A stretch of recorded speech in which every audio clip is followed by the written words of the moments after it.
Professor Dawkins. How are you? I'm Ben Stein. I'm so sorry to keep you waiting. How are you? Fine, thank you. You have written that God is a psychotic delinquent invented by mad, deluded people. No, I didn't say quite that. I said something rather better than that. Oh, well, please tell us what you said. Please tell us what you said. Well, I would have to read it from the book. No, please. The God of the Old Testament is arguably the most unpleasant character in all fiction. Jealous and proud of it, a petty, unjust, unforgiving control freak, a vindictive, bloodthirsty ethnic cleanser, a misogynistic, homophobic, racist, infanticidal, genocidal, filicidal, pestilential, megalomaniacal, sadomasochistic, capriciously malevolent bully. So that's what you think of God? Yeah. How about if people believed in a God of infinite lovingness and kindness and forgiveness and generosity, sort of like the modern day God? Why spoil it for them? Why not just let them have their fun and enjoy it? I mean, I don't want to spoil anything for anybody. I write a book, people can read it if they want to.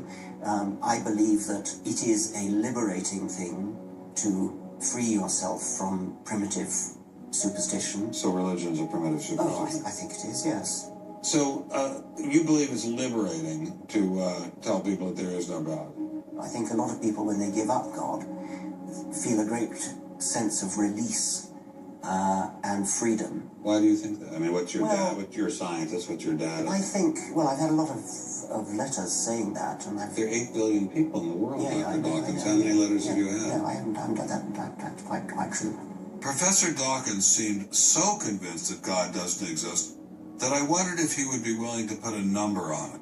Well, it's hard to put a figure on it, but I mean, I put it as something like, 99% against or something. Well, how do you know it's 99%? I don't. Say 97. No, I did. You asked me to put a figure on it, and I'm not comfortable putting a figure on it. I think I just think it's very unlikely. What?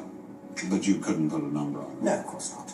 So it could be 49%. Well, it would be. I mean, I think it's unlikely, but it's quite far from 50%.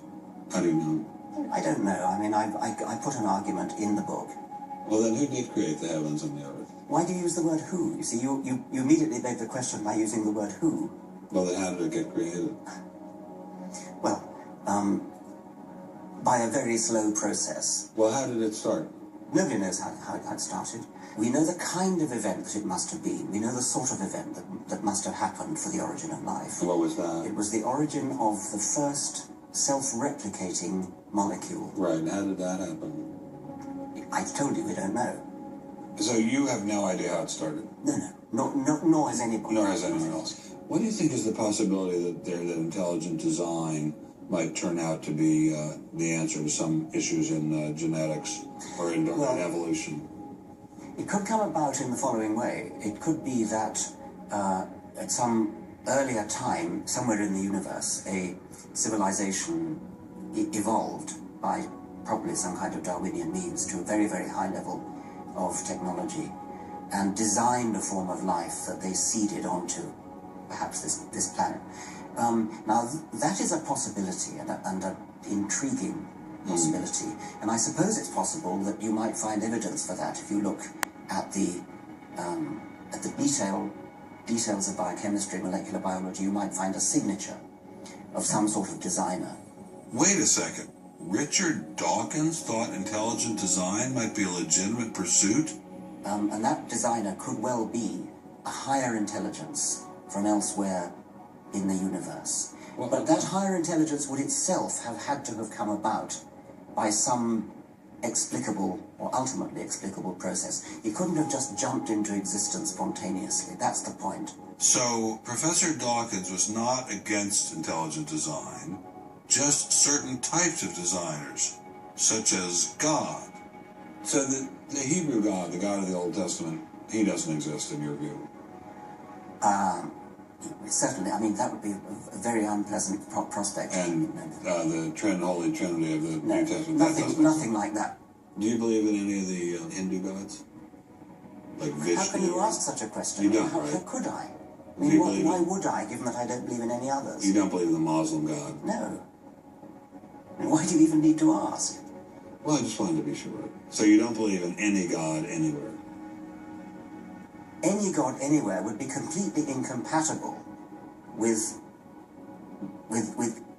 anything that I've said. I just wanted to make sure you don't believe in any God anywhere. No. What if after you died you ran into God?